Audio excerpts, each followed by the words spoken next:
एक छोटे से गांव में एक गरीब पिता अपने बेटे के साथ रहता था। उनकी आर्थिक स्थिति बहुत खराब थी। रोज की कमाई इतनी भी नहीं होती थी कि पेट भर सके। उस दिन पिता ने बड़ी मुश्किल से आटे का इंतजाम किया और रसोई में जाकर सिर्फ 2 रोटियां बनाई। जब खाना सामने आया तो पिता ने रोटियां बेटे की थाली में रख दी। बेटा मासूमियत से पूछ बैठा।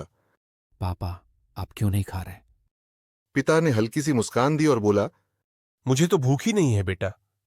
बेटा निश्चिंत होकर रोटियां खाने लगा, मगर उसके दिल में कहीं हल्की सी चिंता भी थी। रात गहरी हो चुकी थी।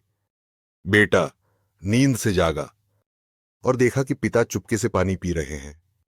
उनके चेहरे पर भूख की थकान साफ झलक रही थी। बेटा समझ गया कि पापा ने इसलिए खाना छोड़ दिया ताकि वह पेट भर खा सके। बेटे की आंखों से आंसू बह निकले। वह दौड़कर पिता से लिपट गया और बोला। पापा, अगली बार हम दोनों आधी आधी रोटी खाएंगे। मैं आपको कभी भूखा नहीं रहने दूंगा। पिता ने बेटे को सीने से लगा लिया। उस क्षण पिता के चेहरे पर जो संतोष था वह किसी अमीर की सबसे बड़ी दौलत से भी कीमती था। सच्चाई यही थी कि भूख लगी थी, मगर बेटे से ज्यादा मोहब्बत लगी थी। यही है पिता का त्याग और निस्वार्थ प्रेम।